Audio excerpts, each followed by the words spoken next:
So welcome back, guys. This is Dr.Ajinkya here, and today I'm going to talk about the olfactory epithelial anatomy. So as a skull-based surgeon and an endoscopic ENT surgeon, one must be very well aware of the anatomy of the olfactory epithelium. So I'm going to talk about that in very short today.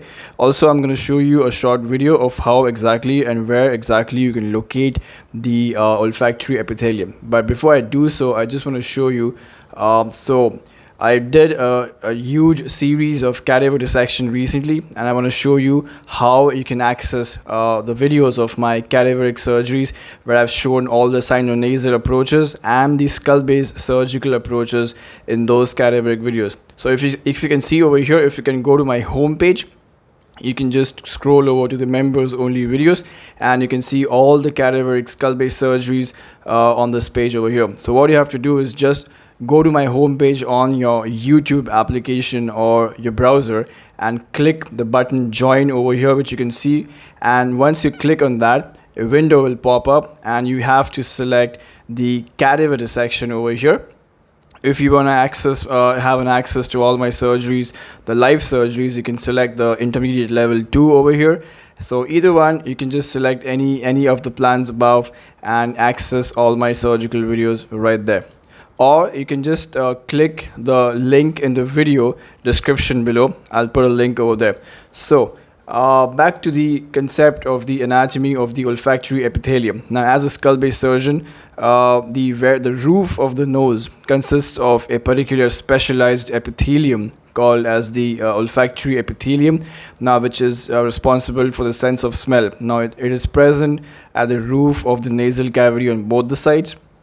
So I'm going to go through the histology of the olfactory epithelium.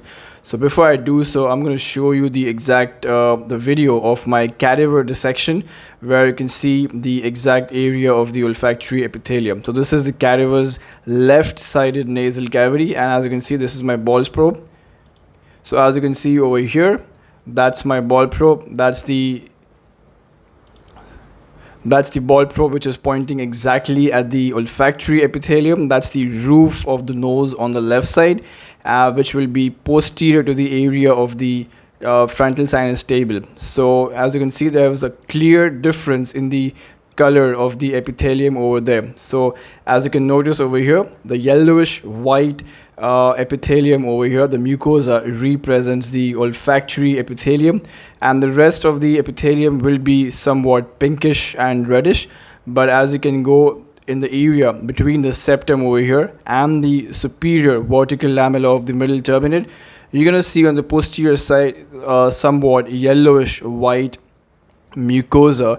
That is basically the olfactory epithelium. So the color will be not reddish pink, but it will be more like a yellowish white mucosa. So that is the olfactory epithelium. Now that also ranges from the, so if you can see over here the anatomy. So if you go on a CT scan and you can see a coronal section, this is basically the vertical lateral lamella of the cribriform, and that's the horizontal lamella, and that's the insertion or the attachment of the middle turbinate vertical lamella.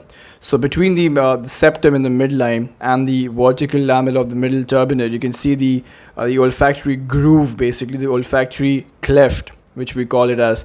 So this is a mucosa. So it will be present on the superior most aspect of the septum in the midline. It will also be present in the mucosa of the olfactory region, that is the ethmoidal roof. Also, it will be present on the vertical lamella of the middle turbinate, also on the vertical lamella of the superior turbinate, as well as the supreme turbinate. So the superior turbinate, upper and the middle 1/3 will have olfactory mucosa. So all you have to remember this. The inferior 1/3, which we remove while opening up the sphenoid sinus, will never have any olfactory epithelium. So always remember, the superior and the middle 1/3 of the superior turbinate will be having olfactory epithelium. So it's basically an inverted U-shape mucosa. And the same thing which you could see over here, it's like this. So follow the cursor, it will be like this. This will be the shape of the mucosa from the origin of the cribriform plate right up to its posterior aspect till the supreme turbinate. So during any sinonasal surgery, you have to preserve that mucosa so that you do not hamper the patient's the sense of smell. However, if it is a case of olfactory neuroblastoma, that is the Aesthesia neuroblastoma, which is a malignant tumor, you have to remove the entire tumor, and in doing so you also have to remove the entire olfactory epithelium along with the olfactory bulb and the olfactory tract on that side to prevent any recurrence. So you need to know the anatomy. So going back to the histology of the olfactory epithelium over here. So this is, as you can see over here, the diagram, this is the nasal air space. Now this is really important. So any junior watching or any resident watching this video, kindly pay attention, because this can be asked in your examination, the viva, the section. So as you can see over here, this is a nasal air space. You can see that's multicolored dots which represent the different variety of chemicals which you inhale. So all these chemicals have different sense of smell. And you can see this is a different colored dot representing different chemical nature of the inspired odor. So all these different inspired odors attach to different particular receptors in the nasal olfactory epithelium. And in the olfactory epithelium layer, as you can see, this is the olfactory epithelium, the yellowish white mucosa, which consists of quite a few cells, which I'm going to talk about. So as you can see over here, the oval shaped cells, which is termed as the OSN, stands for the olfactory sensory neuron. I'll repeat that once again. It stands for olfactory sensory neuron. So these are the main neurons, the nerve cells that are responsible for the sensation of smell. So these are basically nothing but the neurons, and what you can see over here, the black lines coming from it, is basically the axons. As you can see over here, the axons joining to form the olfactory nerve filament. So basically just remember, this is the nasal air space and that's the epithelium. So within the epithelium, you're going to have olfactory sensory neurons, and we all know that all the neurons have got axons, and the axons unite to form the nerve fiber over here. That's basic, we all know. So what are the other cells which you can see over here? There are like 4 cells in total. One we know that already is the olfactory sensory neuron. Now the olfactory sensory neuron is basically a short-lived, it stays there for a very short time, so it has to renew itself.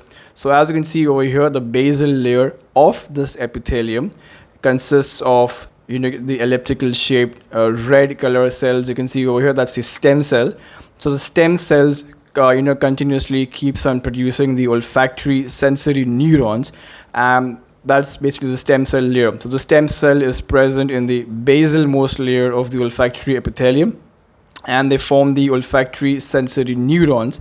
The olfactory sensory neurons has got these different types of chemical receptors, the alpha, beta, and they have different receptors for different kind of odors over here. So that's the second cell. The third cell, which you can see, the yellow ones, which are the vertical ones, which is like the length of the entire epithelium. These are having microvilli, as you can see on the nasal surface of the olfactory epithelium. These are called as the sustentacular or the microvilli cells, which help entrapment and the movement of the odors over the epithelial surface, the nasal surface of the epithelium. So these are also, the function is that it acts as supporting cells for the olfactory epithelium. So it is also called as the sustentacular or the microvilli cells. These are the third type, and you can see somewhere around here the fourth type is a Bowman gland, and these are the cells over here. So these are the Bowman's gland, which are concerned with the mucus production. So these are 4 types of cells you can see over here in the olfactory epithelium, and the distribution or the area of the olfactory epithelium I just showed you on the cadaver dissection video as well as on the CT scan.